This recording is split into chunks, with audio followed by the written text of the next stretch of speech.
Yes, yes, yes. What is up? What is up, MCR family? Another semi-daily edition of the show, live on YouTube, obviously podcast form, iTunes, Spotify, our radio, etc. All the usual stuff to find podcasts. We have a jam-packed show. Terence Crawford ducking Keith Thurman and Sean Porter. That one's going to be rough to get into. Canelo Alvarez. What can I say about him? Picking Yildirim. Oh my God, this show's gonna be so interesting here because we have some great fights this weekend and some shit ass news. So, positives and negatives of the show, I guess. But Canelo Alvarez choosing to fight Yildirim for a vacant title. Oh God, as a Canelo Alvarez fanboy myself, this is gonna be one where I deserve a lot of shit, and I assume Gary's gonna give me a lot of shit on this show for this topic. Plus, we have the zone for $1 billion in investment. We have, again, a lot of fights this weekend. Whyte, Alexander Povetkin card. K. Taylor, Defon Pursoon 2. Fantastic fight right there on paper. Sean Porter's back. And a fight that I think Gary has kind of just forgot about, a fight he was really excited for, was Joe Smith Jr. versus Eddie Alvarez. That fight's this weekend. I kind of forgot about it too. But a lot to get into. Without further ado, let me get to my co-host, Gary in Dallas. Gary, how are you? I'm good. It's going to be a good show today. Matt, this should make you happy. Apple is officially a multi-trillion-dollar company. Why would you do that to me? They have a value of $2 trillion now. And if you don't want someone to crush a 3-0 fastball, don't groove it down the middle of the plate. Better yet, don't throw 3 straight balls and go 3-0 to Fernando Tatis Jr. Did you hear about that, Matt? No, I didn't. The Rangers were down 7-2 or so, 9-2, something like that, 10-2. Like they were down, and they fell behind Tatis 3-0, and they grew him to 3-0 fastball, and he crushed a grand slam. And they were saying you shouldn't swing 3-0. Why not? How about you don't groove him a fastball down the heart of the plate? How about that? How about you don't go behind? How about you don't fall behind him 3-0? How about that? No, not to swing when you groove him a pitch. No, he should swing, and he should crush it, and he did. Etiquette, don't swing. It's not even football where you can kneel the ball right out the clock. You have to get all 27 outs. No, if someone grooves you a 3-0 fastball, crush it out of the park every time. And that's what Tatis did.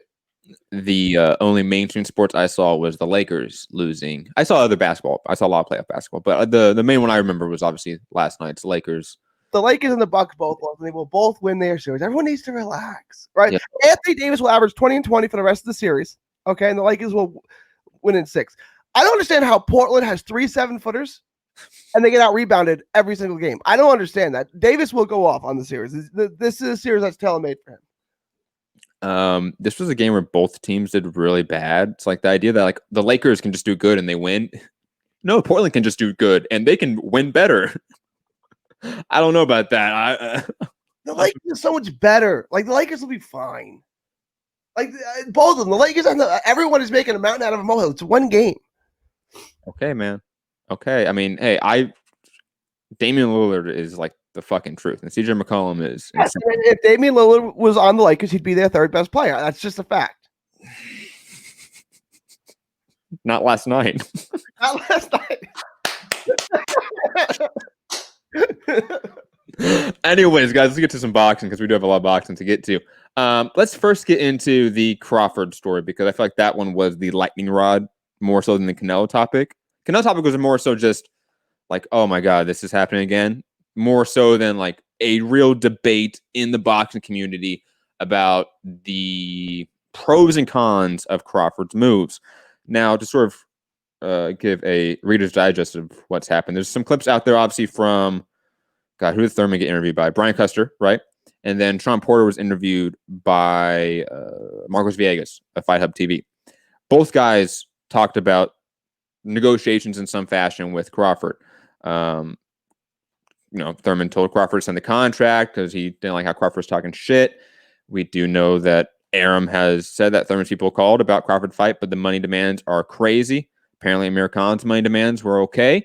And Sean, like I said, Sean Porter was interviewed by Marcos Villegas and said he talked to Terence Crawford and said that that Crawford told him the fight was not happening right now. That a Crawford Porter fight was not on his plans right now. That him and his team had other ideas in mind. And Bomac obviously has gone on name redacted on Facebook. He's done he said a lot about this and basically said that why would we waste our time? Waste our time, I think, was a specific quote by him when it comes to fighting Thurman or Porter.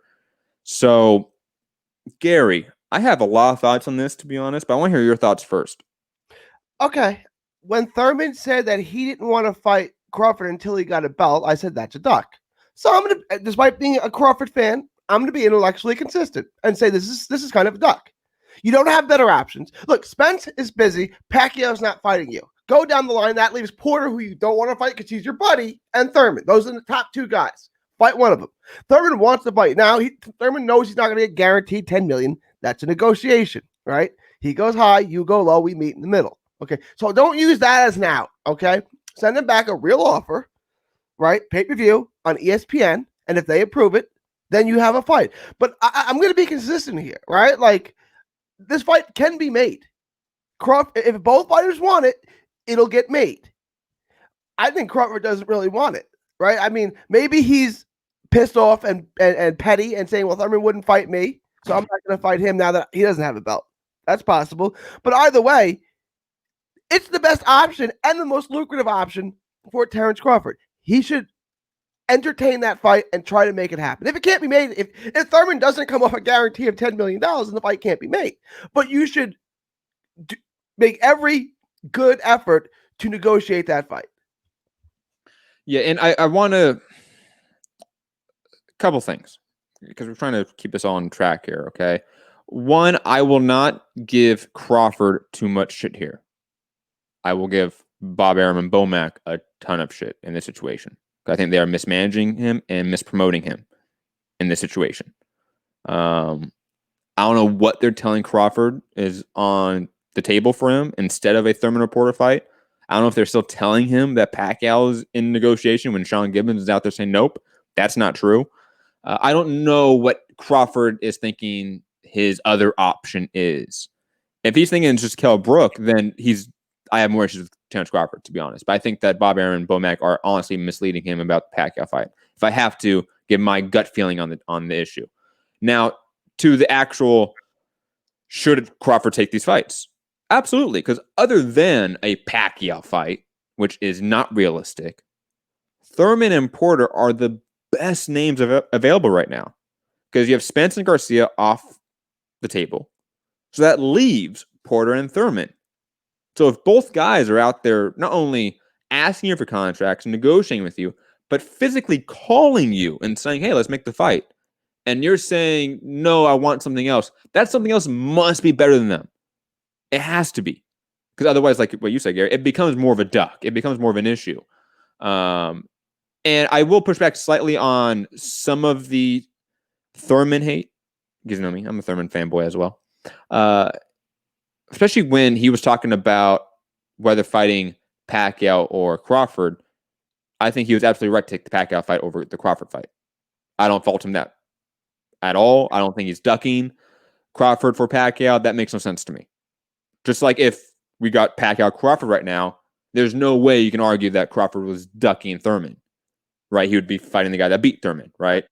Same way that at that time, Pacquiao was still the guy in a lot of senses. Like he was still the best fighter in that division, not named Floyd Mayweather. So that scalp was extremely important, not only for an individual fighter's legacy, but for this current generation's legacy. I think I've said this before on the show. If none of these current guys fight Pacquiao and beat him, it does hurt this generation's stock. Especially not being able to beat an old man Pacquiao. Okay? But digressing from that, again, the idea that Bomac and Bob Arum are out there saying that these fights are a waste of time, it's too much money, respectively, for Arum and Bomac. It falls flat on its surface. It just does not ring true in any sense of the word. Because again, what have you been doing with Crawford for the last 2 or 3 years? Wasting his time. So now you're talking about fighting Keith Thurman and Sean Porter, guys that have been unified champions in this division. Yeah, that's not wasting your time. That's actually improving your career and improving your branding. Absolutely. So, and on top of the money thing, again, you paid Amir Khan $5 million. Like the second you paid Amir Khan $5 million for a pay-per-view, like what are you expecting Thurman and Porter and Danny and Pacquiao or Spence to be asking? Like, come on here. You've set the market standard, Bob Arum. And now you're mad when a guy that's a better fighter, a bigger name, wants comparable money. And you won't accept that? Like, we know what this is now. Like, we know that Bob Arum is just completely mispromoting Terence Crawford's career. We know that Bomac has no real interest in pushing for these fights. He's more interested in his relationship with Bob Arum, I would guess. So there's a lot that stinks about this situation. And I'm a Crawford fan. I want him to fight these guys. These are great fights where he could probably win at least the Thurman fight. I would pick Crawford to beat Thurman. I think stylistically, Porter's a really tough matchup. But again, these are fights that he needs to have for his legacy. He can't skip these guys to fight Spence. I don't think that happens. I think he needs to fight these guys to fight Spence. There's no way Spence will take this fight with Crawford until he fights one of the guys he beats, in my opinion. I think he's even said that on the record at times. So, again, this entire situation stinks from top to bottom, from Bob Arum to Bomac to Crawford. I just don't like this. And it's sad that we could have great fights to get made. We could have amazing fights to get made right now. But they just don't want to make them. And it's not like Top Rank doesn't have the budget to make this fight, right? I mean, the fight that they're spending the most money on is Loma Lopez, but we know how much money they're spending on that fight. I mean, this would obviously be a pay-per-view. So you offset your money, right? Mm-hmm. At least the TV contract money, that budget money, yes. If it was Pacquiao, they'd make the fight in a second, and they need to pay Pacquiao way more than they need to pay Thurman. So it's not a matter of Top Rank doesn't have the budget for it. They obviously have the budget for it. I want to quickly push back on the Top Rank would make the Pacquiao fight within a second. I don't know if they would. They had him in-house for how many years, and they never were keen on making the fight. I think Pacquiao wasn't keen on making it because Pacquiao said he would take it for $20 million guaranteed. $20 million guaranteed. No one gets that except for Floyd Mayweather. But I'll be honest. In today's landscape, that's not a crazy ask. This was 3, 4, 5 years ago. This was when Crawford was a 140-pounder. Yeah. True, but they were already on ESPN getting good paychecks from the network. You know, like they were already in the moving of the market to this current paradigm, right? Like it was already happening. Yeah, and I'm trying to play the time frames because it was after the Horn fight. So yeah, they were already on ESPN. Yeah. So look, and again, Pacquiao went and fought Keith Thurman. And Crawford, remember, Crawford was on First Take saying, no, Spence isn't the guy. Thurman's the guy. It's not Spence, it's Thurman. He's beat all the guys that Earl Spence has beat him before him, and he's beat other guys. This was before the Pacquiao and Thurman fight, but that's what he said. So, you know, what's frustrating is when Thurman beat Garcia. So we had the clear leader in the clubhouse as far as the welterweights, right? Then we had Spence, who just beat Brook, or was about to beat Brook, and Crawford, who unified 140, right? And you're going to have them all 147 all in their prime. And I said there's going to be like a triangle here, right? There's going to be like a circular pattern here where you have Thurman beats Spence, Spence beats Crawford, versus Crawford beats Thurman. So we'll never really know who's the best welterweight because they can all beat each other, and I thought they would. Right? Stylistically, like I said, you know, Thurman beats Spence, Spence beats Crawford, Crawford beats Thurman. Right? So it's like who's the best? We don't know. And now we're 3 years into this, and none of them have fought each other. I mean, this is so disheartening at this point. We're literally 3 years past Crawford unifying and moving up to 140, and we still haven't gotten any three and any permutation fighting each other. And it's like now I don't think it's going to happen. I think Spence is going to try to fight Garcia, fight Pacquiao, and move up to 154. So we'll never get it. We may get Crawford Thurman, but probably not. Ever. I mean. MD8 in the chat, or MDB, saying, isn't Keith coming off a year out of the ring and a loss? Do we legitimately believe that he does he think that he believes he could beat Crawford at this point? I think he believes that. He thinks he's Keith Thurman. He's Keith Thurman. I've been around him enough. That dude is, yes. Anyone at that level thinks he was the best welterweight in the world. Of course he thinks he can win that fight. That's why I don't put too much stock in the idea of like Crawford ducking. I put more stock into him being mismanaged because I don't think Crawford's scared of Thurman or Porter. I think he's being told something that's wrong, like the Pacquiao fight is possible. Yeah, he's being told that he needs to get another advisor because that fight's not happening. MDB continues. I agree. Crawford has not / is not being managed as well as he could have been, but at the same time, I feel like Thurman is clout chasing. Well, look, MDB, I respect your comments. I won't put that out, but I think that comment just is wrong on every sense of the term. Like, it's just empirically incorrect. For one, Thurman has had better TV viewership in terms of just pure height, pure consistency. He's also done better gate revenue. He's had the better career and resume. I'm sorry that the idea that Thurman is clout chasing Crawford now because he's lost and he's had a year off just doesn't make sense to me. At this point in time, you can still legitimately place Thurman ahead of Crawford in the rankings. That wouldn't be ridiculous to me.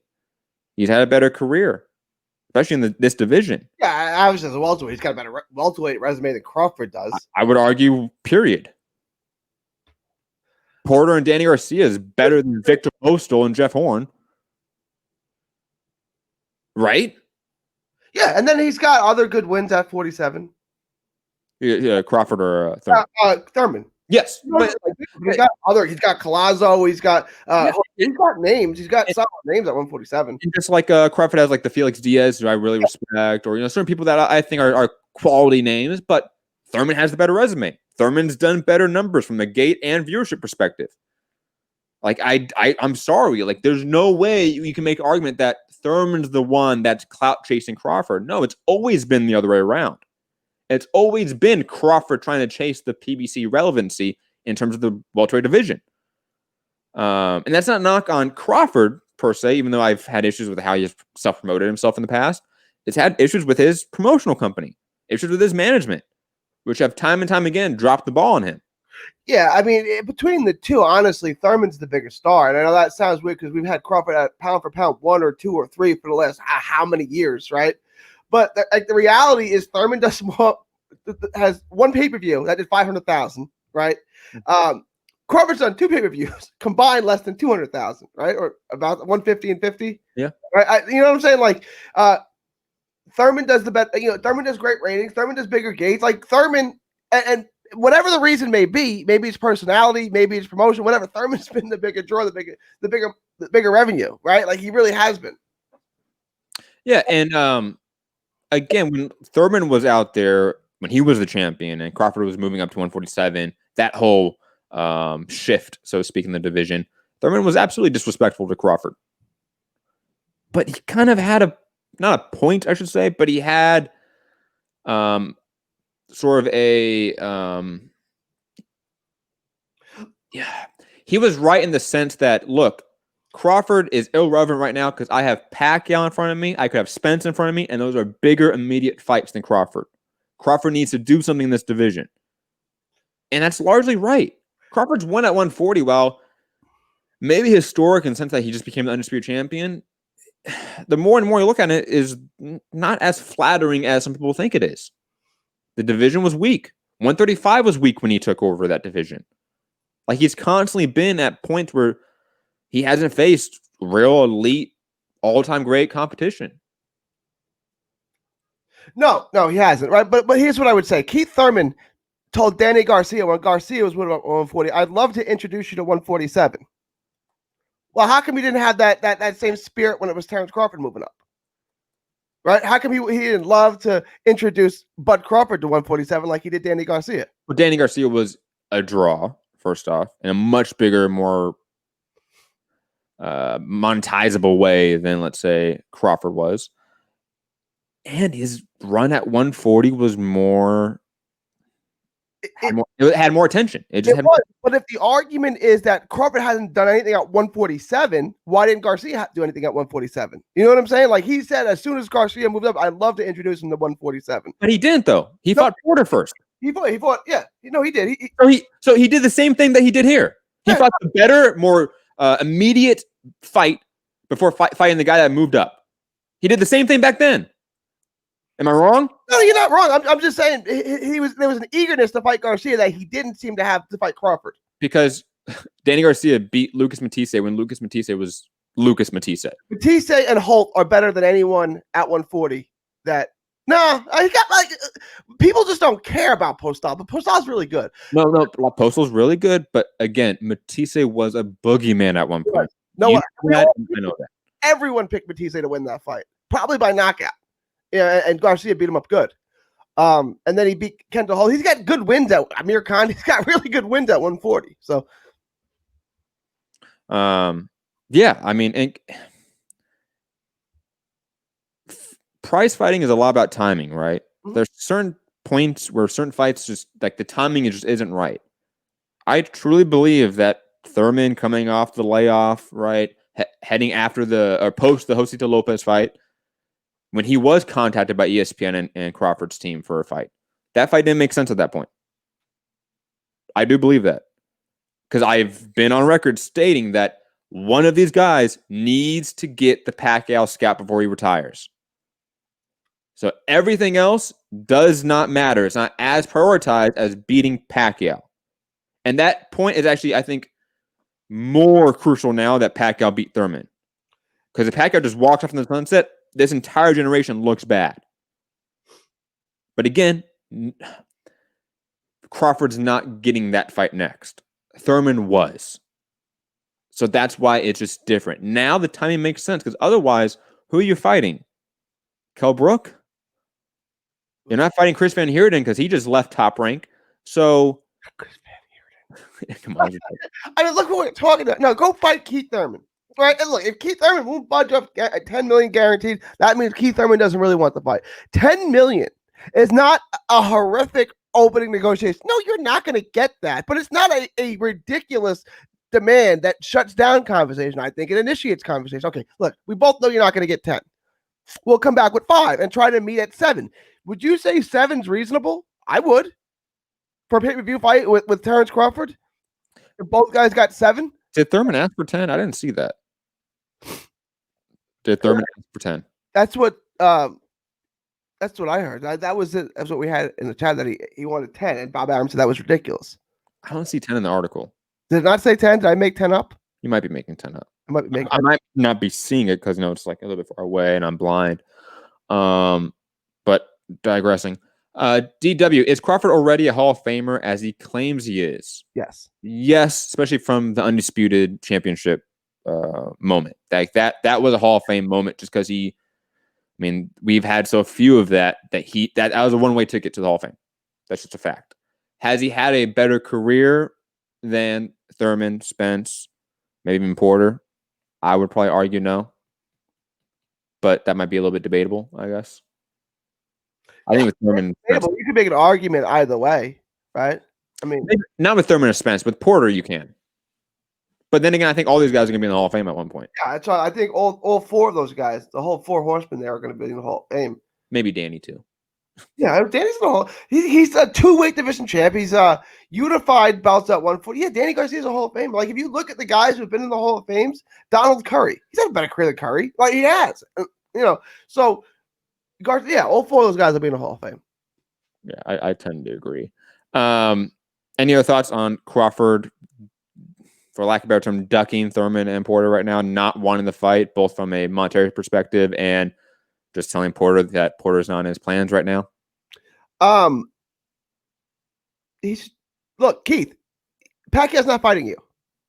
Fight Keith Thurman. You mean Crawford? Pacquiao's not fighting you. Okay? Fight Keith Thurman. That's a real fight. It's a good fight. Go fight Keith Thurman. It has to be that. Because if it's Brook, then, come on. No one cares about the Kell Brook. And I'm a big Kell Brook fan. Like, I am. I think Brook was really, really good 5 years ago. Right? But, come on. Thurman's the fight. Santiago with the hot take. Crawford may be a Hall of Famer, but for the time being, he's not a first ballot Hall of Famer. Fuck, man. Santi, what pissed you off today? Can you give me anyone who's unified belts in 2 weight classes, was undisputed in 1 and won belts in 3 weight classes, who's done all those things, who's not in the Hall of Fame? Broner almost has that. He didn't unify belts. He certainly didn't become undisputed. I'm just joking. I'm just joking. Let's talk about Canelo Alvarez. Oh, God, I'm just so depressed about this. Requesting the Yildirim vacant WBC title fight at super middleweight. Eddie Reynoso specifically, because you know me, Gary. The first thing I thought of was, is this Canelo or is it Golden Boy? So I read the article. It was Eddie Reynoso. Fuck. Damn it, man. What is this? Like, what? Help me out, Gary. Help me understand this bullshit from Canelo Alvarez and his team. The only thing I would say to this is, why is everyone else entitled to a tune-up, but Canelo's not? You know why? Because you're Canelo. Because he's Canelo. I mean, and look here. Let's be honest here, okay? There's tons of quality names he could have picked that are relatively tune-ups compared to what he just did. Right? Like, he didn't have to go so far off the deep end of, like, people we don't give a shit about. Right? Like, other than the, I fuck your mom, I fuck your mother. Like, other than that moment from the coach, like, who cares about Yildirim? Like, no one. We don't want this fight at all. But then again, he could have fought. I'm trying to think of, like, a name. Anthony Durrell, who beat Yildirim, would have been a better fight. Yes. Chris Eubank, who iced him, would have been a better fight. I wouldn't go that far, but I mean, bro. He did ice him. He did ice. Oh my God, that happened. That's what are we talking about? Is like, he's a gatekeeper. If you can beat Yildirim, okay, there you go. Come on, dude. Does Rocky Fielding beat Yildirim? Yes. Maybe. Yes. I think so. He did have that good fight with Durrell, though. I mean, that was like almost like a draw, or was it a draw? No, Durrell beat him. Those were 2 losses of Durrell, and I mean, let me look it up. It was close though, right? Like, it was a good fight. Oh, it was a technical decision. Yeah, I knew there's some funny business about that fight, right? Because that's why they wanted the immediate rematch, right? And that's why the sanctioning body like ordered at one point. I forget because I didn't care. The ringside doctor said the eyebrow cut had muscle showing and stopped the bout on the headbutt. Okay.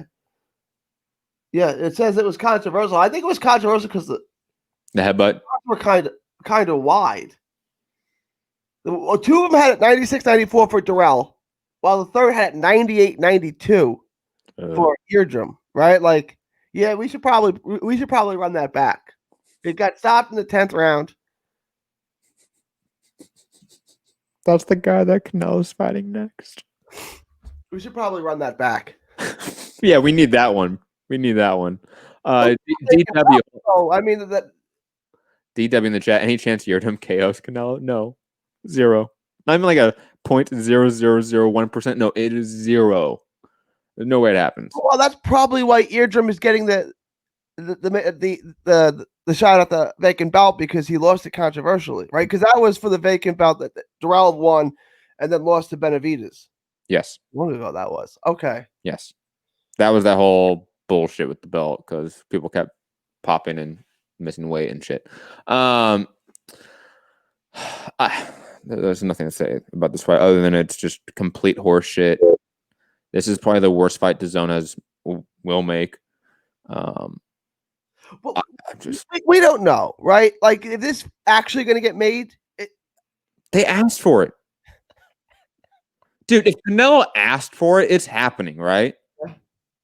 Like, if it was Oscar out there, like, coked out of his mind on Twitter saying we're gonna fight that Turkish cokehead too, like, I'll be cool with it. In terms of like Oscar just saying it in the media, it's not real. Like, we can move about our day. But Eddie Reynoso, a guy that we know is in tandem with Canelo when it comes to the branding, the business moves of that team. If he's out there requesting it, which he did, then yeah, it's happening. I have to like stop and go, oh, this is real. This isn't fake. This is going to happen. We're going to see it in November or something like that. Like we saw, I think, the Kovalev fight, like the fall time. And it's going to be some of the biggest horseshit we've ever seen. That's what I would assume. If we're lucky, we get the Garcia-Campbell fight as the co-main event. If we're lucky. the zone's trying to get the B side on the cheap. Who can they get on the cheap? Yildirim comes on the cheap compared to Caleb Smith or Billy Joe or whoever else. Dude, if it just came down to pure money and that's why this fight was made, that is so sad. Can you give me any other reason that you could think of why they would pick Yildirim? Only thing I can think of is because he comes on the cheap.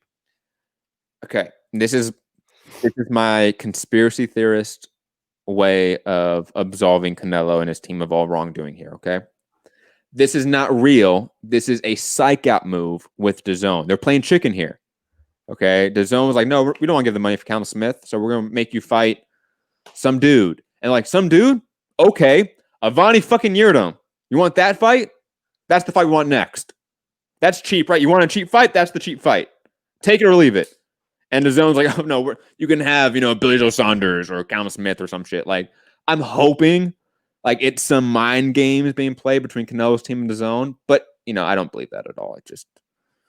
I like it. We'll roll with that for now. I'm trying not to cry on the inside right now. As a Canelo stan, this is hard. Like, this is like legit tough for me right now. But why though? Like, look who Sean Porter's fighting this week, right? Like, why is everyone entitled to a tune-up except for Canelo? Who fought Danny Jacobs and Sergey Kovalev last year? Like, why can't he take a soft touch here? Garrett, I want to agree with you because I'm a Canelo stan, but he is Canelo. And when you're the face of the sport, your tune-ups have to look a different way. It's a bad tune-up. It's and again, like I said, like him taking a tune-up is not the issue. Anthony Durrell would have been a better tune-up, right?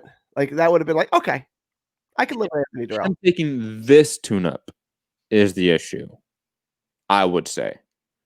But again, he could have fought Jamal Charlo and paid him like $8 million, and that's still relatively cheap towards the market standard, right? And beat Charlo because he's way better than Charlo, and we would all get hyped. Eventually beat Charlo. No, he would. We're gonna talk about Jamel's freak out, dude. Oh my god, I forgot to put that in the notes. Pencil it in. Well, yeah, we have to talk about it. I don't even. I wish I had the clip though. That's the problem. Hold on, let me pull up wrap up this topic, Gary. Where I pull up the I think Michael Benson had a good highlight video of it. No one's going to be happy with this fight. The one thing I would say is that the people who don't watch much boxing, who only watch Canelo, aren't going to really care because they're going to watch Canelo anyway, right? So the zone subscribers you've lost because Canelo hasn't been fighting, you'll get back. The rest of us who love boxing, who watch boxing, aren't going to be happy with this fight. Let me tell you this. The zone knows they have your money, okay? They don't know that they have the people who only watch Canelo's money, so they need to get that money. What's the only way to get that money is to have Canelo fight anybody. They got this one on the cheap, therefore you're going to get it, okay? You're going to get Canelo versus Yildirim. Look, it is what it is. No one wants it. It's a tune-up. If you're going to trash Canelo for taking a tune-up, that's fine. You better just trash everybody else for taking a tune-up too. No, we can have different standards for different levels of fighters.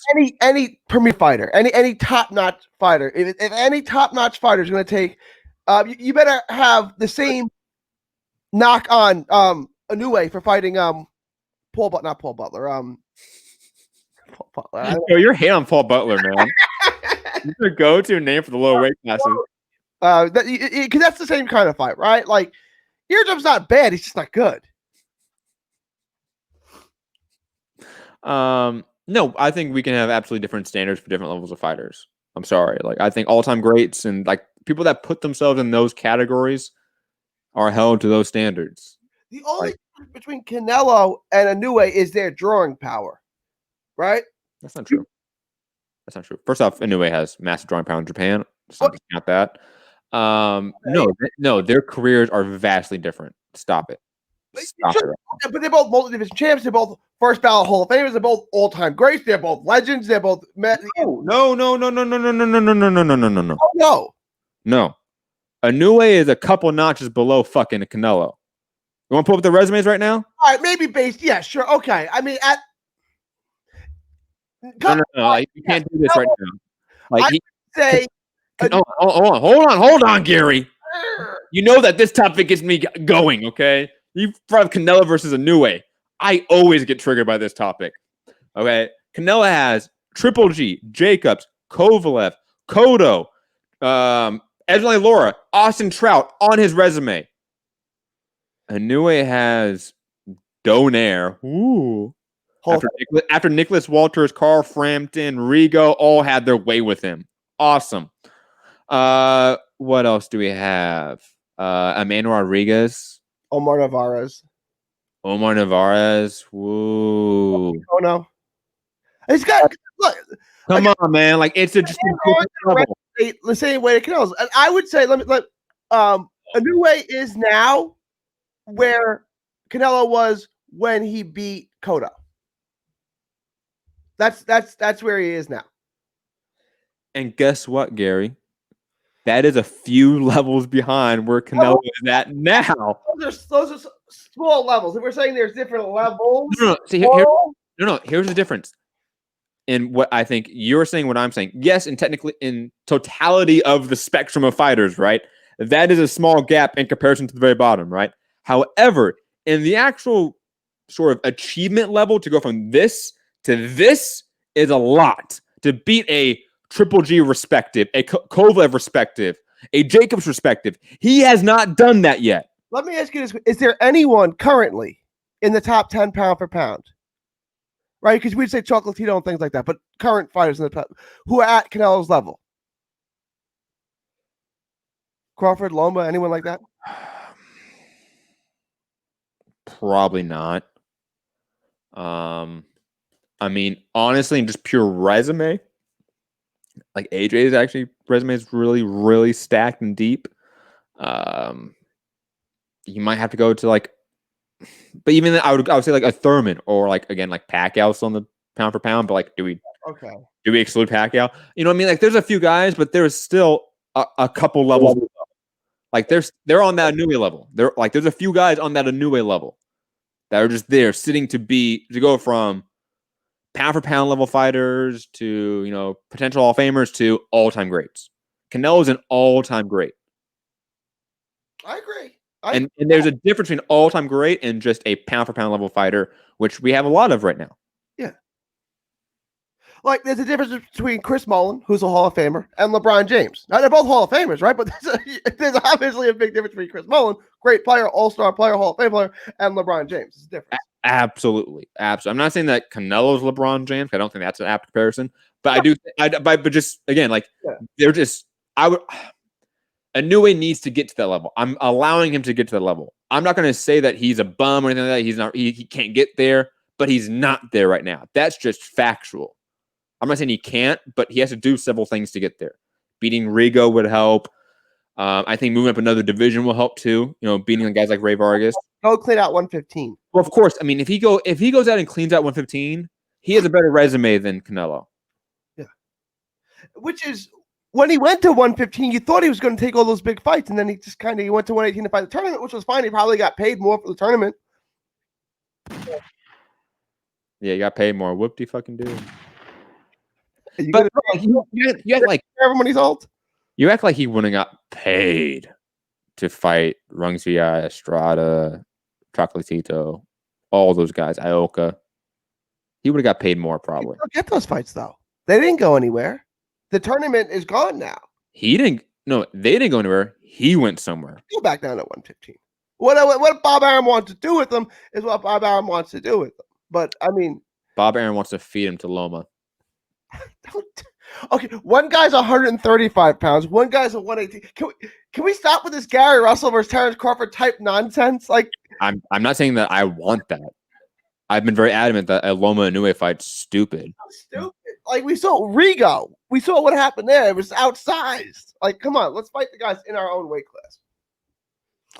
class. First off, shout out to everyone in the chat. 92 Aku, PSK, Dwayne, Rabisky, Scott, Henry, Calvin, Dallas. I hope everyone's having a fantastic day, evening, night. DW, what up? Hope everyone's staying safe out there too.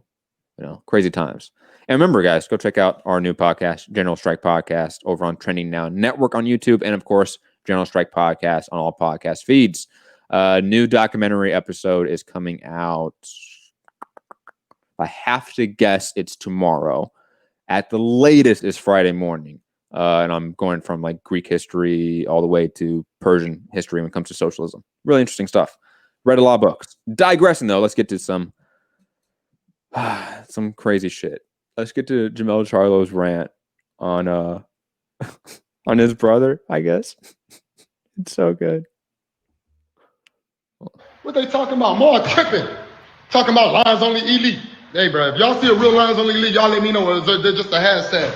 Because lines only was a hashtag at first. It ain't a hashtag no more. When Big Charlo didn't do shit about it, I stepped up. They mad at me. Hey, for all you little suckers, motherfucker went on live talking about ringside with the Lions ain't his channel, but ringside with the Lions is lines only elite and all this other shit.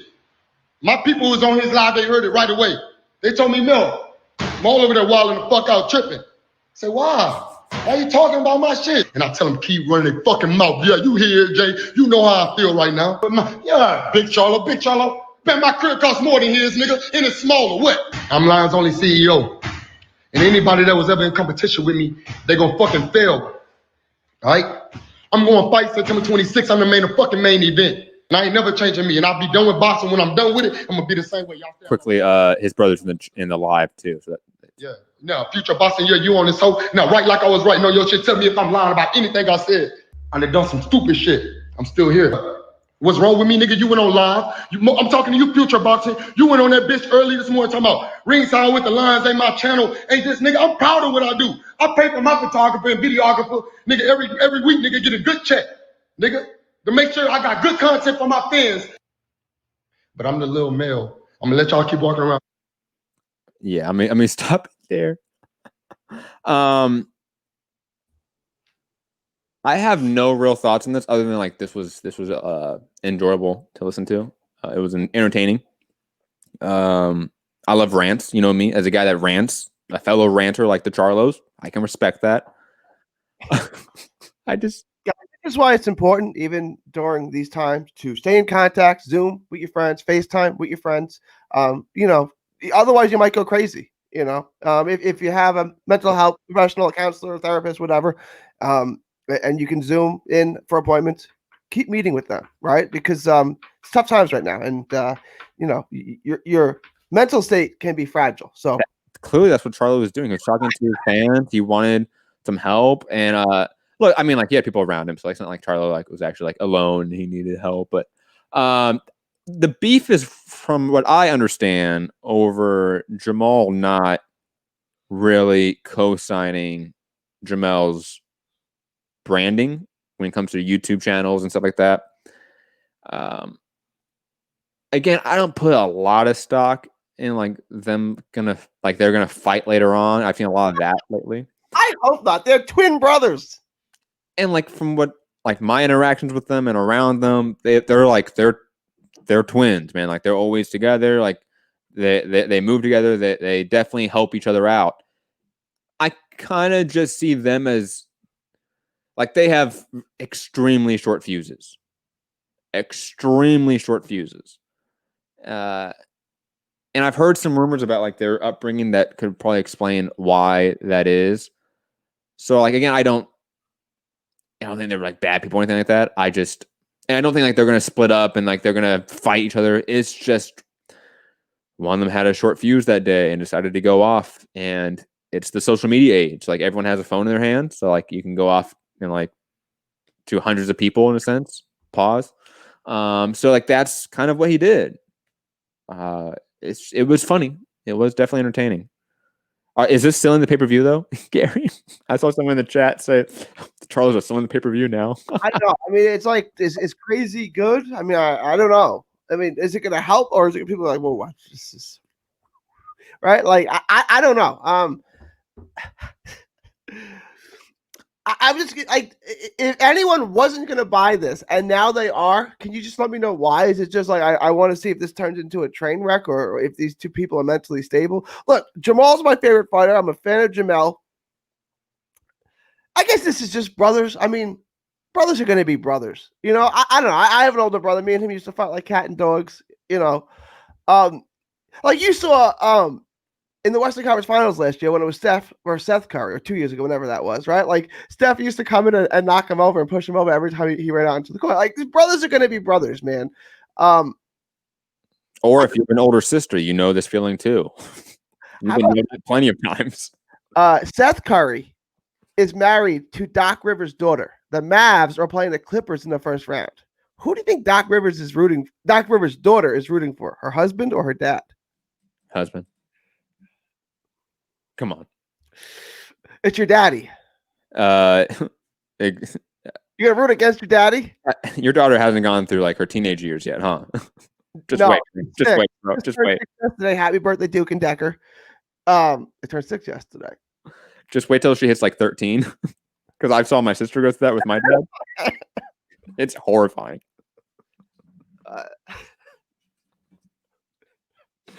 Oh God. Digressing. I think this is not too much in terms of like seriousness. I just wanted to play the clip because I thought it was funny. And again, Gary brought it up and we needed to play it, obviously. Let's talk about the Ryan Garcia, Luke Campbell purse bid, which did not happen. They have a deal in place, apparently. Fight's going to happen in November, October. In the U.S. on DAZN. I don't know how it's going to be in the U.K. in terms of Sky or DAZN in the U.K. But I mean, I thought this fight was going to happen regardless if it was a purse bid or not. I'm excited it's happening. I'm curious to see whether it's its own main event or whether it's bundled up with the Canelo Yildirim fight. I also wonder what the payout is, honestly, because we know that was an issue for Ryan Garcia. So I am curious to see what the payout is for this fight. And of course, I'm just ecstatic to see Ryan Garcia knock out Luke Campbell and have Rob all sad in the private group chat. Gary? My guess would be it's going to be its own card, right? They're going to use this. They're going to try to sell I'd say it's the week before the Canelo fight. They're going to try to piggyback, the hype off of both of them. Golden Boy has to meet X amount of dates, and they don't have a lot of fighters that would make that interesting. This is one of those fights that are very interesting, so I would imagine that this is going to be its headline, its own card. I would say the week before the Canelo fight. I'm just glad that reasonable people could come together and voluntarily reach an agreement. Like, people can still be reasonable. That's good. It's good. And you don't want this to go to purse bids because you're not going to get max money if it does. Typically, I know there are some exceptions like Hooker and Salcedo where for some reason it just gets turned into a bidding war, but I don't see that happening in most cases. Like, reach an agreement. You'll get paid more typically if you can do that. I think in-house fights going to purse bid, you're absolutely right. We've seen that time and time again. But I mean, if you have competing promoters, I don't see the inherent concern about purse bids. I don't get that, to be honest. I've never understood that from you, Gary. But I do agree.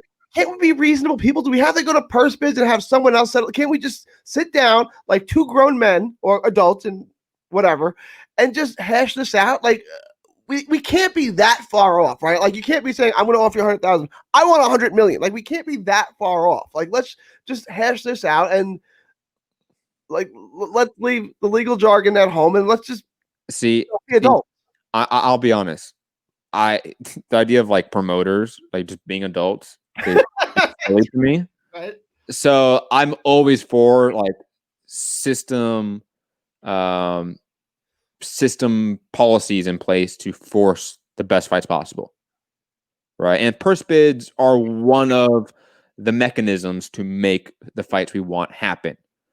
So I'm never against purse bids as just a rule, kind of like you are.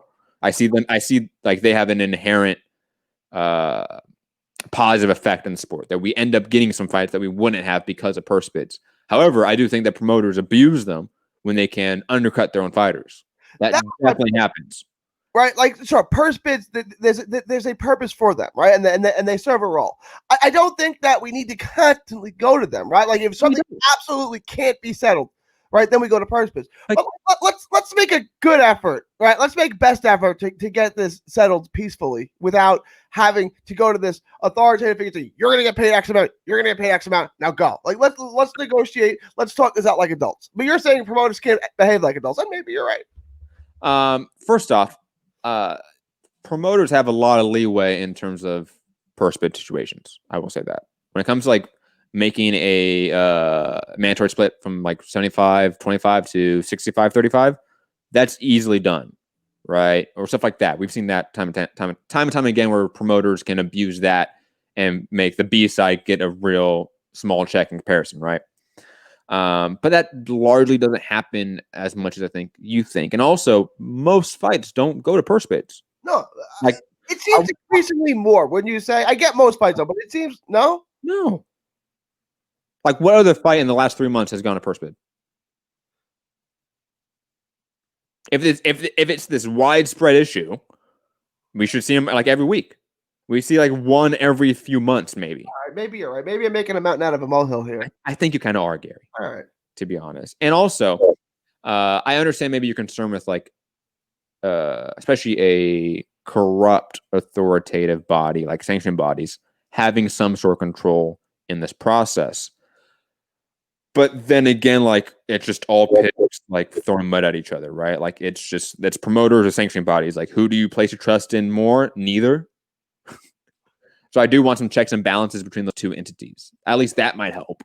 But you know, if we're not gonna get huge systemic change in terms of like how fights get made and the structure of rankings and such to sort of eliminate some of the obvious and blatant corruption, then yeah, I want to balance it. I want the promoters to have some checks against sanctioning bodies. I want the sanctioning bodies to have some checks against promoters. And hopefully the fighters don't get screwed up and screwed over in between that process. Because right now, there's not much we can do other than that, right? Yeah. I mean, I want the fighters to get paid every last penny. You know what I'm saying? And I think you can do that better at a negotiating table than a purse bid. Because a purse bid, now it's kind of out of your hands. It's whatever someone else wants to pay for it. Now, there could be upside, right? Like you could have two people like Hooker and Salcedo where they just keep trying to outbid each other. But I don't think that's typical. But hold on. Your logic there is wrong. It's not putting the choice into someone else's hands. It's whoever's highest bidder. So like if I'm Eddie Hearn and you're Oscar, right? And we're in the negotiation room, we can agree on stuff, and then we go to a purse bid situation and we bid on the fight. That's not giving supreme authority to somebody else. It's just an arbiter. Like it's just somebody to make sure that hey, whoever has the highest bid gets the fight. Like we're done here. I've never like an auction. Like I don't know how they work exactly, which is why I wanted to see it. Yes, it kind of works like an auction. Okay. It would be silent bids is how it's been described to me. Like it's not like you have the sign and go, it's not like that. 100,001, 100,003. Okay. I wanted to see it, and Rob got pissed off for some reason when I asked him if he had a link for it. I'm not sure what that was about, but okay. I don't think he was actually pissed off. Yeah, I think it's just silent bids, to be honest. And then it's like you're in control. Like, how much worth do you think this fight is, Oscar or Eddie or Bob or whoever? Like, I don't think that's as submissive as you pointed out, because you make it out like the promoters are just giving complete authority to the sanctioned bodies. That's not really true. Like, whoever has the highest bid between these same promoters determines the fight. That's all. Right. Or any promoter that wants that bid on it. But that's rare. Why are these not open to the? I guess because there's no commission involved, so there's no state sponsor in it. Okay. That's why it's not mandatory public, mandatory open to the public, like weigh-ins, press conferences, technically state events. I know weigh-ins for sure because you have officials there, you have commission officials there. I don't know about press conferences. Maybe it depends. But if there's a state official there, then it's official state meeting, and the public has a right to be there. I've been at weigh-ins. It's for the UFC. It's like this more often because they have the official weigh-ins that aren't for the public, and official weigh-ins like ceremonial ones, like 3 hours later, for the public. But the official ones are still, from a legal perspective, open to the public. So if you call your local commission, you can find where these official weigh-ins are at. So we've had like random fans walk into like a very small ballroom in a hotel because they found out where it was listed. They called up the local commission, and we can't tell them to leave, or at least the UFC can't tell them to leave. Unless it's the Texas Commission, then they just won't respond to you. You get a voicemail and no response back ever, and then you can complain about it 6 months later, but you've missed the weigh-in by 6 months. Surprisingly, a commission that was like really quick in the response, Pennsylvania. I didn't get the answer I wanted, but they were very quick with the response. Shout out to them. Moving on. Let's talk about this DAZN news by way of Bloomberg.com. I'm getting by way of my nuke Aquapine because I ran out of free articles at Bloomberg. I didn't even know I looked at Bloomberg.com that much. That makes me gross. But DAZN's looking to raise $1 billion in new funding. Also considering options for stock market listing, divestment of assets, and selling all or parts of its Japanese business, per Bloomberg. Gary, I know you're the financial whiz, obviously on the show. So your immediate thoughts on DAZN looking for $1 billion in new funding and how they're looking to get this funding? First, you should go to Motley Fool and IBD for your financial news. Forbes and Bloomberg, it's like the Fox News and MSNBC of financial news. I mean, ooh, I get you. You want the independent news sources for your information. Motley Fool's the best, right? Like Motley Fool doesn't have any connections to anyone. It's like this stock poisons dogs. It's going to go up 30%, so you should buy it, right? Like they don't have any secret cows. If they think it's going to make money, they you know what I'm saying? They don't have any corporate ties on what they should like Jim Cramer does on CNBC. Like you were told to promote this. This is one of our sponsors. You'll say it's the best thing ever, right? Like, but I digress. Right? I mean, it is. The bigger the corporate, the bigger the conglomerate, the more legs and arms is going to grow. And then they say, you're going to say that this is the best stock ever, okay? Because they pay us a lot of money. And then you have to go on TV and say that. Cramer's been busted for this before, right? Like saying this stock sucks and then having to go on a show and say it's good. Okay. Dial back. DAZN. Kramer, I mean, he just, but like at a certain point, you know, like, guy, we got to stop taking it seriously. I'm sorry, what was your question again? I lost my train of thought. DAZN, $1 billion in funding, considering stock market listing, divestment of assets, selling their Japanese business. I don't know how, if you, this is like verbal diarrhea. Like pick one, keep it to yourself. Like you're still a private company. You don't have to release this information. Don't. Like I thought it was a good idea for them to go public, but that was before the financial problems, right? Like you've kind of cut your own leg off here. I would look to get to raise private capital. Apple's got $2 trillion, and why don't you ask them for some? You also owned by one of the richest men in the world, right? Mm-hmm. I mean, he owned, I think, a majority of Warner Music. Yeah, and that IPO has been doing really well. So, I mean, I guess you don't want to mix your winners and your losers. Like, if this thing's a loser, just let it lose on its own. I'm not going to dump any more of my money into it. But like, that's a sign to potential investors. If you don't believe in your own brand, why would anybody else? Right? If you're not going to put your own, and what's Levin worth? 50 billion, 100 billion? How much is he worth? 50 billion, let's say? It's like 30 something billion. 30 something. It's like 30. Exactly, right? So if you will need $1 billion, put 500 million of your own money in and raise the other 500 million. But you won't do that. So what does that tell the investor? Right? It's not like you're just starting some upstart and you're desperate for liquidity. You're $30 billion net worth. You have the money in your glove compartment. Pony it up. Literally one of the richest men in the world.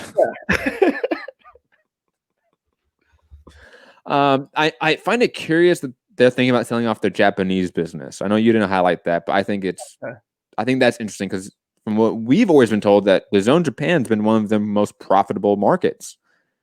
And the idea of selling off that asset was kind of shocking to me. I'll be honest. That would be like them. All of a sudden, if we heard that DAZN Germany was looking to be sold off, we'd be like, "What? That They just bought like the German soccer league or football league. Like that would be insane, right? Like these are markets where there are, from the data we've seen, they are successful in.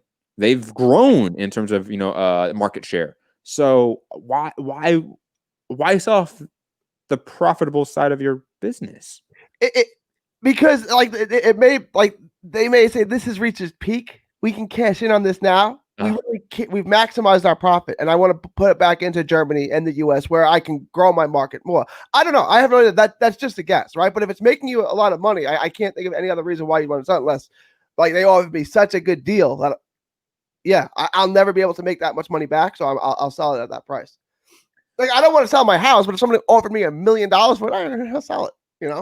Yeah, PSK. I'm not gonna try to say that word because first off, my brain's been fried from reading like Taoism and anarchism books. So like I've been trying to read like US where I can grow my market more. I don't know. I have no idea. That's just a guess.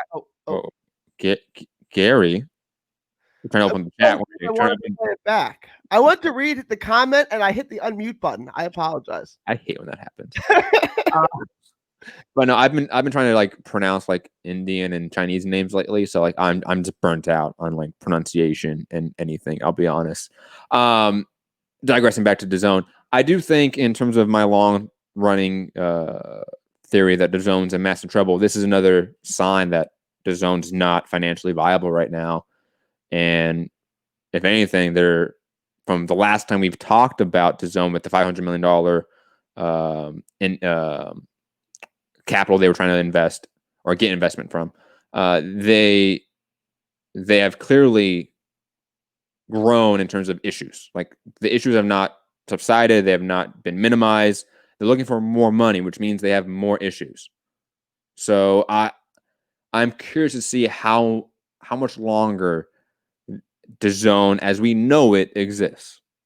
I'm not saying that DAZN is going to evaporate out of thin air in a month, but does it get bought out? Does it get sold? These are all things I think are possible, especially when you're looking at $1 billion in new funding for a company. It's a lot of money for a company that's failing.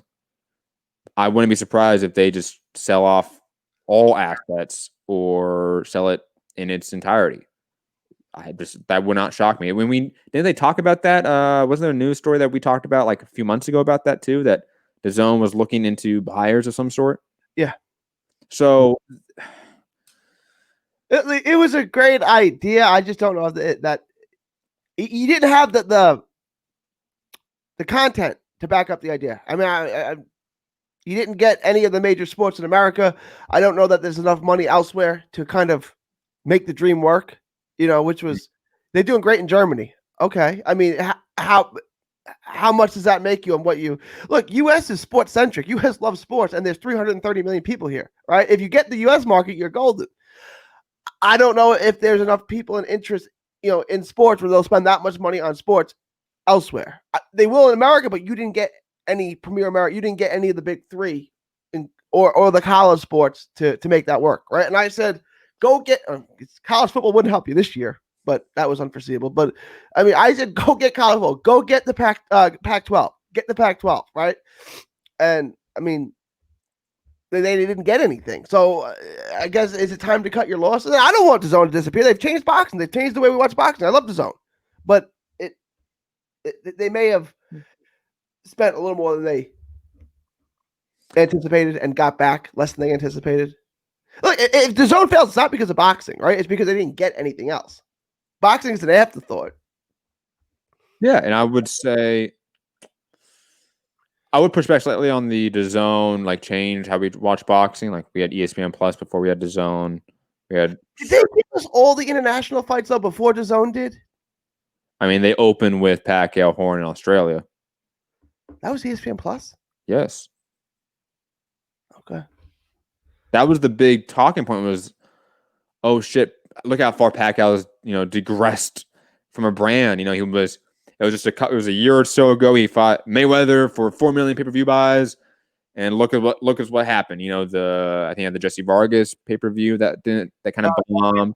And both bombed. Algeria and Vargas both kind of bombed. And then he went into the Horn fight that was on ESPN Plus, not pay-per-view, and that was an actual talking point around that time that what's Pacquiao's worth now that he's on ESPN Plus and not on pay-per-view? There was some legitimate, not concern, but narrative that like Pacquiao had fallen off as a star. Obviously, years later, we were all fools, but that was the talking point back then. And that was what, 2017? Oh shit, 2017? 17, yeah. I want to say. So that was like a year before the zone launched. It came out in 2018. Yep. Yeah. Oh, at least in the US. I know Rob says it's been around for much longer. I have no idea. The Zone USA came out in 2018. Yes, that's for sure. Moving on, let's talk about last piece of news, and we'll get to the fights this weekend. Josh Warrington is ready to fight Shushan behind closed doors. I don't know if that was a sticking point before the fact that this fight was now like almost done, but it looks like we're gonna get Josh Warrington, Shushan in a studio near you.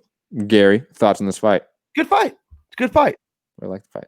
Yeah. Preliminarily, I'll take Josh Warrington. Oh yeah, yeah, absolutely, without doubt. I think he has more pop than Shushan. Not like knockout power, but he has more pop than Shushan. That's without doubt. I mean, that's probably true. But neither one of them can knock you over with one start. But he knocked Frampton over how many times? He knocked him silly. All right, and Frampton looked okay. Did you watch Frampton's fight last week? He looked all right, right? I didn't watch the fight. I said I was going to go back and watch it. I lied. No need to. I mean, he looked like a guy who was uninterested in a tune-up fight, right? Like he went in there, kind of went through the motions, dominated the fight, and ended up getting the stops. But like at no point did he look like motivated in there or anything like that. No, Garcia versus Redcats. Like, okay, let me get paid, let me do my work here, and let me get tune-ups suck. Like I don't need to watch them. Like if we know the outcome before the fight, it's not worth watching most of the time. Let's talk about the fights this weekend. Dylan Whyte versus Alexander Povetkin. Going down, obviously, at the Garden, the plantation of Acorn. I say that just to piss off Rob. This fight, or I should say this card, I really like this card, especially with the co-main event, Kay Taylor, Devon Pursoon. I like the Jack Cullen, Zach Shale fight. I like the Luther Clay and Chris Congo fight. I think those all, especially the last I said, those are good, domestic level fights for, guys that are prospects / just domestic guys. And of course, Kay Taylor, Devon Pursoon was a fight of the year contender. Was one of the more controversial decisions of the year. And I think Katie Taylor needs to win this fight and to win it more convincingly and more dominant fashion for her legacy, for her career. This is a big moment, not only for her, but maybe for like women's boxing in the UK. Like if Kay Taylor loses drastically in this fight, I wonder how that affects the market in some fashion because she is such a dominant force when it comes to women's boxing in the UK.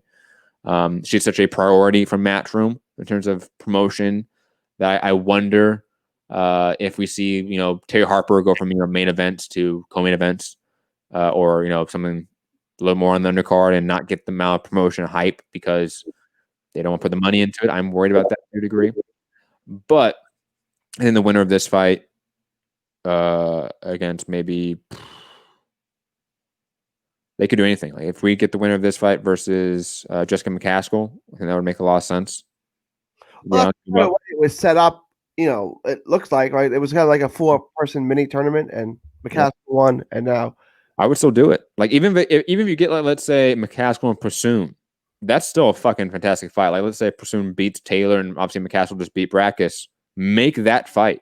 Yeah, McCaskill has star potential. I mean, she's really likable. She's a fun fighter. I mean, she's got a potential to be a star. No, I absolutely agree. And Dylan Whyte, I will say this: he looked a lot better on the way in the scale than last time. I will say that he did a little mock weigh-in, I guess. Yeah, I saw this picture floating online of him in shape now. And it was it looked like a weigh-in picture. I was like, where the fuck is he weighing in at? It's Wednesday. But he looks in shape. And I remember the last fight we saw him in against, who did he fight? Fuck. I don't even remember. Maurice Walk. Yeah. Because it was whack. I remember saying that a lot. He looks like in complete dog shit shape for that fight. He looks like he's in shape for this one. I'm curious to see how Dylan Whyte looks. I know he brought in, is it Adam Booth, I think, in his corner? He brought in someone. No, it was Dave Caldwell. He brought in Dave Caldwell. I'm curious to see that combination of fighter and trainer.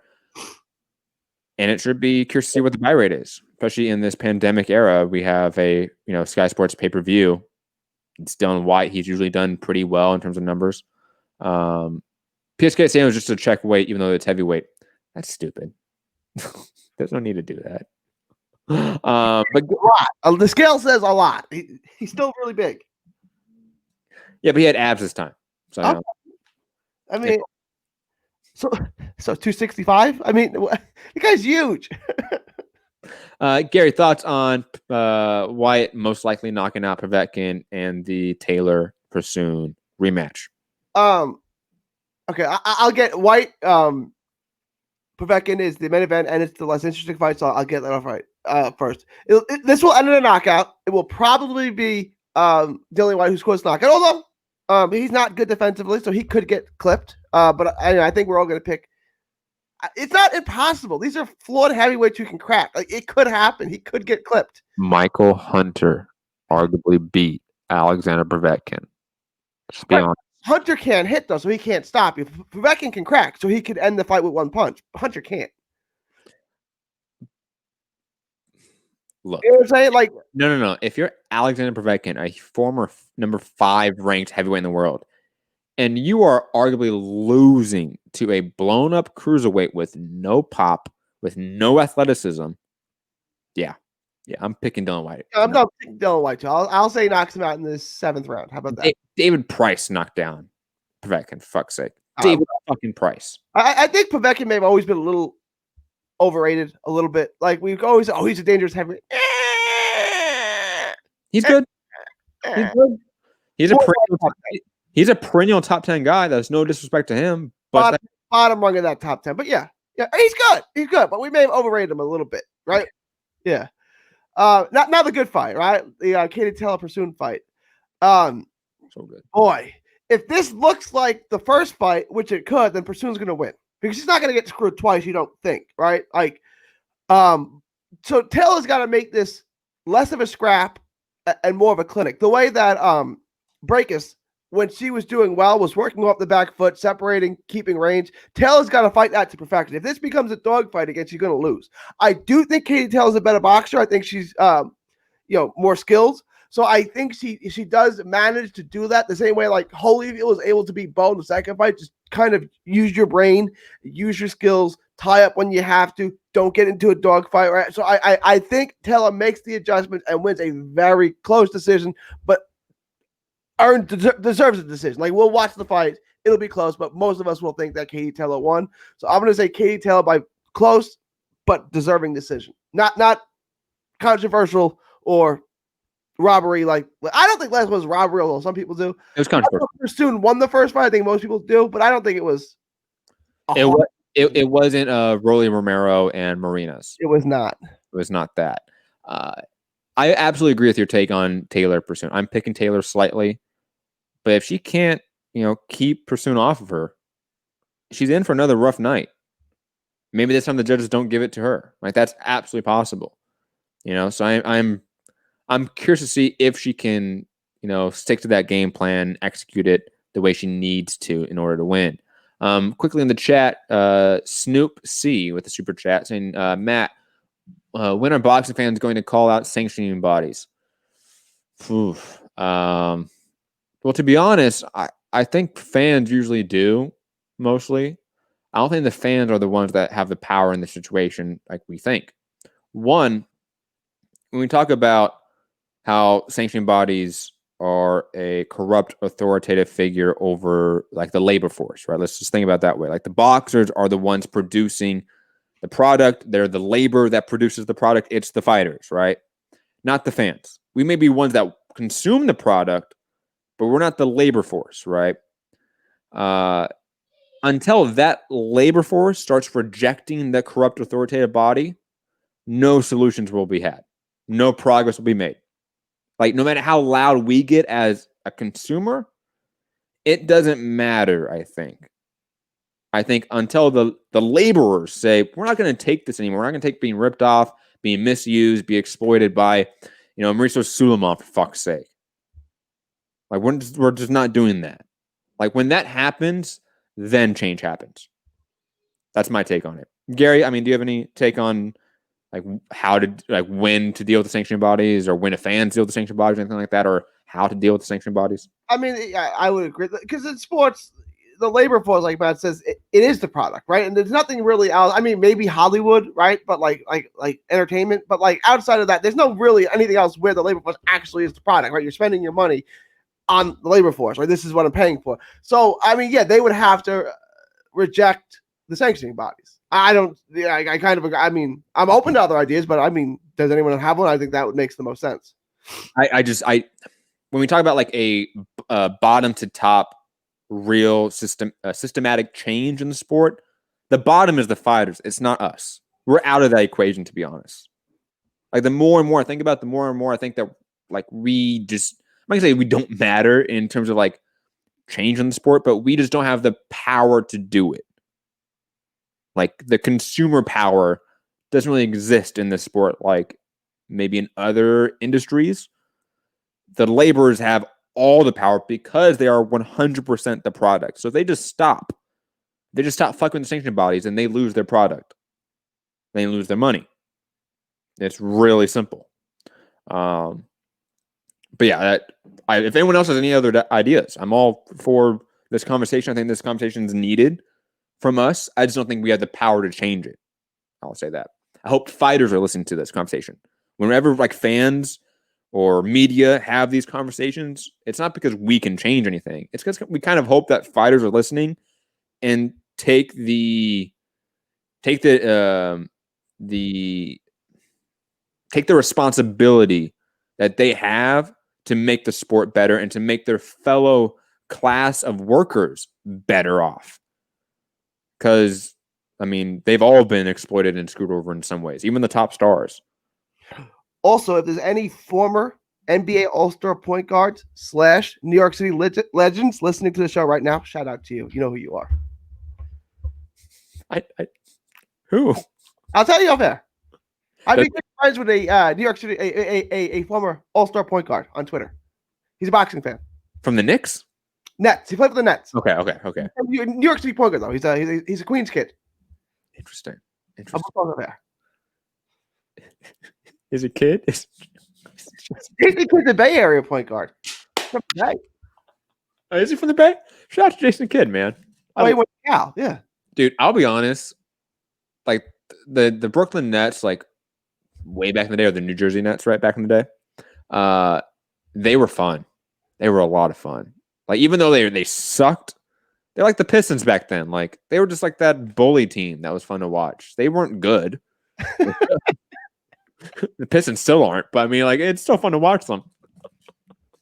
Moving on, let's talk about the PBC card on Fox. Sean Porter fighting Sebastian Formella as the main event. Livin Navarro versus Justin De La Roche. Sebastian Fundora versus Nathaniel Gallimore. Joey Spencer's on the card. Hold up. Get some air horns for Joey.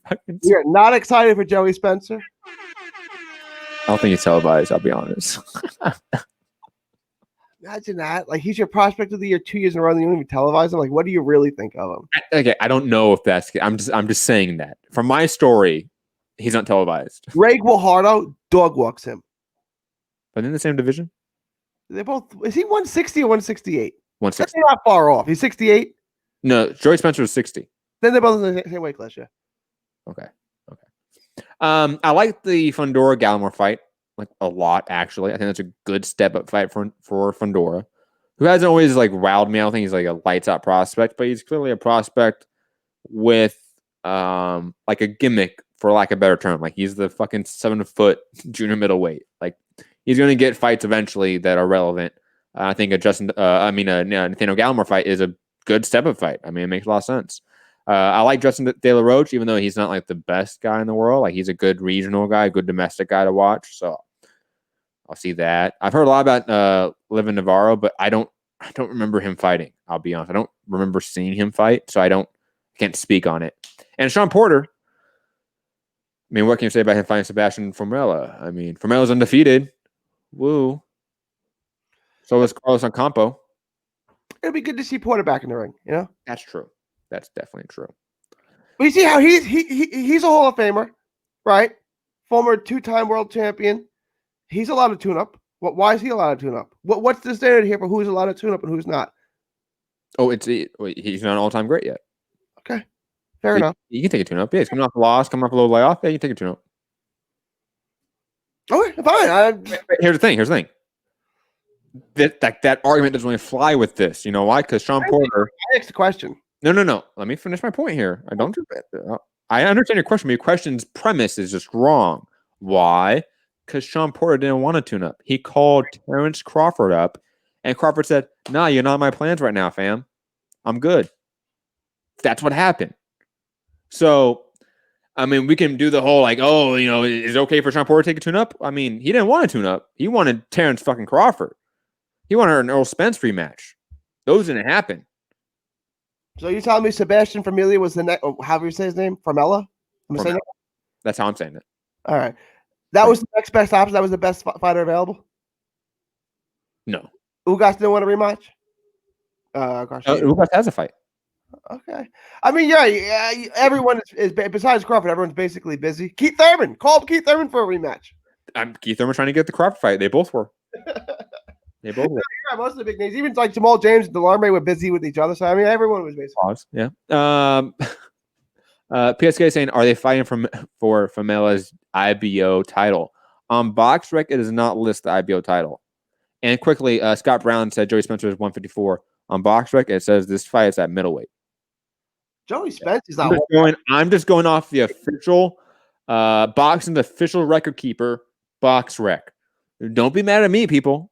I'm just reading what's being told to me. Has Joey Spencer ever fought at 154 ever? I can look at it right now. He probably has. I don't think he has though, but maybe he has. 68. Like, all right. I mean, whatever. I mean, it logged me out again. I mean, he'll fight anyway, so it's really irrelevant, right? He's never going to fight at a meaningful fight at 54, 60, or 68 because he's not good. He fought at 55 for his last two fights. 54. He's been fighting at 54.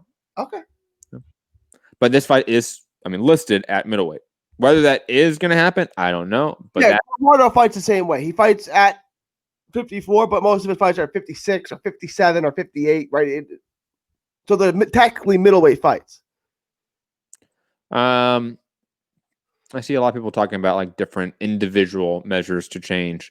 I don't think that's necessarily the issue, guys. I think if like we had a healthy, efficient, non-corrupt sort of apparatus that controlled the sport, we would have things like instant replay be implemented. We would have experimentations with the judging system to try to fix it. Those would be happening in a healthy apparatus, but we don't have that in this sport. Do you hear my dog barking right now? I do. Oh, shut up. It's okay. That's probably the mail. I've had mail come lately. My kid's birthday coming, so I've had a lot of his presents come. Is he turning 6? Yep. Yeah. Big 6. Yeah, right. I had 2 of them just turn 6 yesterday. Oh man. What was the I mean, it's a quarantine birthday. We went to the lake, went in the water for it. And that's cool. Yeah, I mean, there's not much you can do. Hold on, let me shut my dog. Okay, yeah. I'm sorry, I have to do this. Talk about Porter, I guess, some more if you want, or Joey Spencer. So, like I said, Joey Spencer's not going to be in a meaningful fight at 154, 160, 168, or any weight class at any point in his career because he's not good. I don't understand what they like about him. He's never impressed me at all. Like I said, Ray Guajardo absolutely dog walks him, stops him, knocks him out. Nikita Bobby stops him, knocks him out. I mean, let me know in the chat. Do you guys think this guy's any good? What did they see in him? Like, why did they hype him so much? Did anyone see anything of any interest? Like, of any injury? Oh, wow, he does this really well. I know he's really young. I just don't know what they like about him. Same thing with Vito Malanicki. What did you like about him? Well, he looked a little bit better in his last outing. Some of these guys, like, there are so many good fighters who never get the light of day. And then, like, Joey Spencer is their biggest hype job. It's like, Joey Spencer? What? I don't see anything. But it'll be good to see Sean Porter back. So at least we got that going. I mean, it's always good to see Sean Porter fight. And do you think Fox is going to promote the IBO belt? They don't. The whole WBO situation, right? It's so funny if they did. Like, what's funny about that is Brian Kenny talks about it like it's, whatever. And like the rest of it has like a gag on it. Do not mention the WBO. I'll be honest. Brian Kenny has grown on me on the Fox broadcast. I'll just say that. Also, I low-key hope that they mention the IBO belt a lot just to see boxing Twitter get mad. Because I know like it's obviously it would be like hugely hypocritical by Fox, but it'd be funny. I will say that. But if Fox got the Crawford versus Spence fight, like hypothetically, you don't think they talk about the IBO belt? Of course they would. Watch they don't.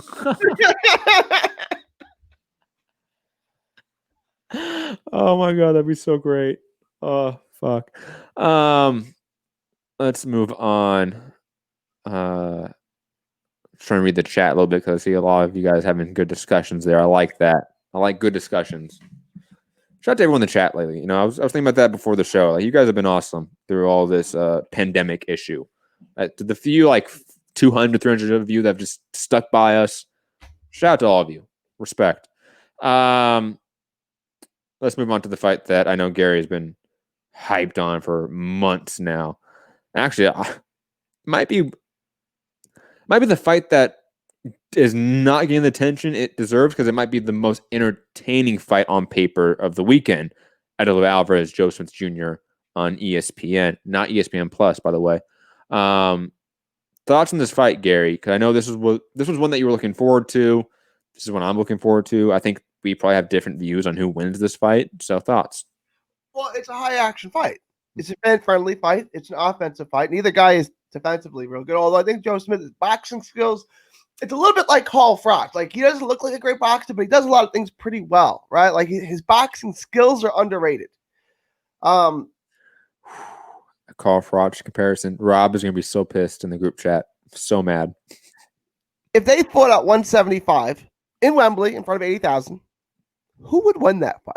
I'm picking Carl Froch. Good fight. I'm picking Carl Froch. Was bulletproof though. I mean, maybe Froch was good. Like I always thought Froch was like one of those guys where people slept on. Like, he was good. Like, he wasn't just a puncher with a rock solid chin. Like, he there were some skills with him, and I think the same thing is true with Joe Smith. So I'm going to take Joe Smith. I think this could be a fight where both guys are hurt several times. I'm going to take Smith on points. I think it goes the distance. I think Alvarez is the better boxer. He arguably has more pop per like pound for pound, like more power than Joe Smith Jr. Both guys can knock the other one out, though. So, I mean, maybe, but both guys have one punch power. I don't know about that in terms of like Alvarez for sure is Alvarez in complete danger to Joe Smith Jr. I don't think so. Like, his only loss is to Kovalev, and that went the distance. Has Joe Smith Jr. been stopped at all? Let me look really fast. And I think Alvarez does have more like pop, like just a pure punch than Smith does. Maybe, but each guy can end the fight. You know, maybe, like, potentially, but each guy has the power to win the.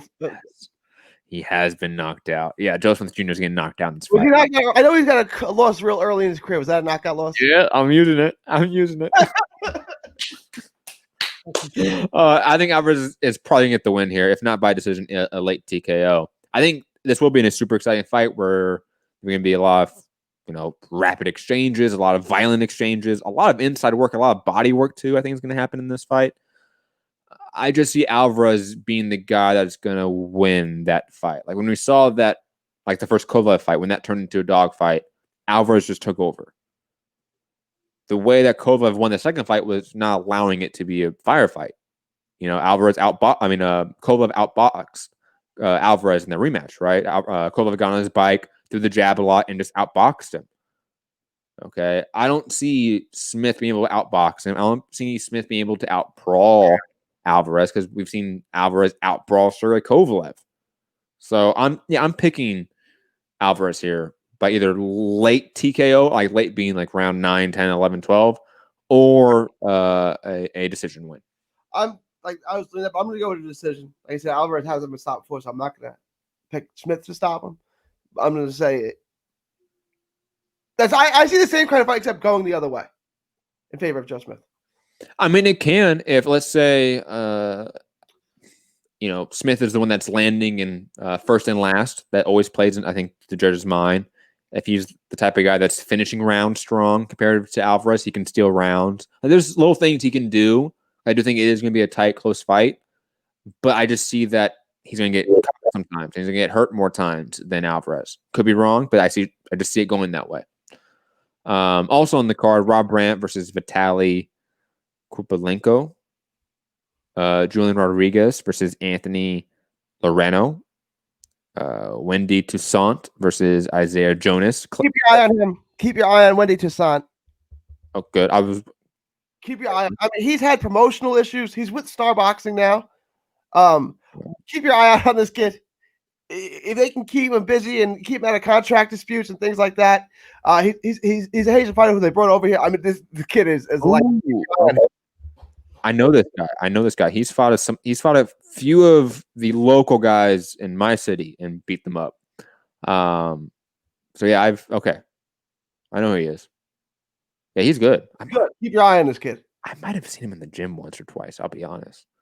I could be wrong. Clay Collard versus Maurice Williams on the card. Robert Rodriguez versus Abel Seriano. Adrian, some guy named versus Israel Mercado, and Duke Reagan.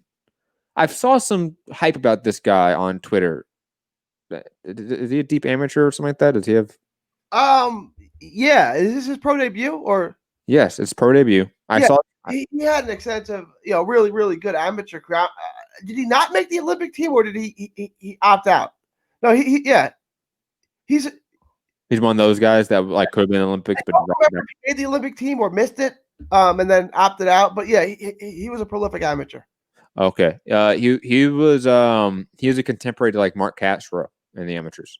So he fought him a few times, and Raymond Ford in the amateurs, guys like that. He's beat a few of them or lost to them in the amateurs. I see that a lot. Look at his amateur career. Interesting. I'll keep an eye out for him then. Any other thoughts, Gary, on the fights this weekend, man? No. Also, the PBC card. Do you have that card up? Yes, I do. Is there a guy named Eddie Ortiz fighting on that card? Well, yeah. So let's list as Edward Jermaine Ortiz. Yeah. Undefeated fighter from San Antonio. I don't know if that's going to be televised or not. If it is, he's a 6'2" southpaw. He got a late start in boxing. Good amateur career. But that's someone to keep an eye on too. 6'2", middleweight, lefty, pure boxer. Not going to score a bunch of knockouts or anything like that, but he's a really skilled boxer. That's someone to keep an eye on. Yeah, I haven't heard of him, but I'll definitely keep an eye out if it's in Texas and San Antonio and Austin and stuff like that. And hopefully, like some of these, like because we've seen before, where like if somebody gets a knockout in these untelevised undercards, that's a clip that gets put on social media. So hopefully that happens again. But guys, that's gonna be it for today's show.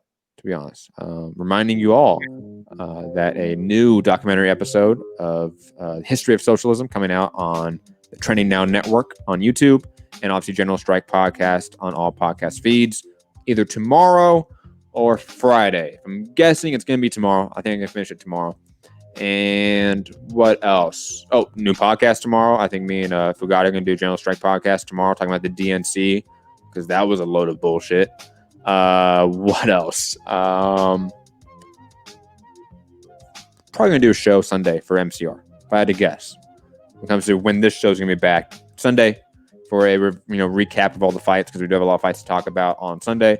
And assumingly, we're going to have some news come out within those days. Gary, any final thoughts, man? Yeah, I can't wait to come back when Canelo versus Eardrum. And we pronounce it eardrum, right? Like the eardrum. That's how it's pronounced, basically. Eardrum. Is it? I don't know. That was Yildirim. Yildirim? This is like Hesta. I say Hesta, you say Gesta, right? Tomato. Yeah. These guys have been around so long. Why can't we get their names right? I don't know. Yeah, it's a good show. Good week of boxing coming up. We got a pretty stacked weekend. There's also a Telemundo card. Friday night, I think. Yes, you're right. So lots of boxing this weekend. Hopefully we'll be back Sunday to break it all down. And Joe Smith will have gotten a win.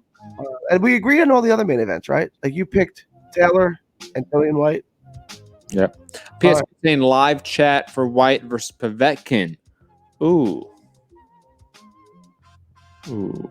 Would you rather a live chat or a reaction show? And if it's a reaction show, would you rather just be Saturday night and just review both the ESPN and PBC cards and or PBC card and the Matchroom card? I could do that as well, listeners. So let me know. Curious what you guys would prefer or want. Or just a Sunday recap show, usual time at 2 p.m. Let me know. Gary, where can they find you? Find me on all social media, 3D Boxing blog, from Texas to the world. Thank you, and God bless. Find me, Matt Hunter, MCR, on all social media platforms. Obviously, hit the like button, share the show, subscribe, all the YouTube shit. You know what to do. If you listen on podcast form, drop the 5-star review, and then head over to patreon.com to help support the channel in any financial way. If you want to, just $1 a month. That's all we're asking for help. And yeah, General Strike Podcast, Trending Now Network. And of course, you listen to Mixed Combat Radio. Have a great day, great night, great evening, wherever you are. Stay safe out there. Peace.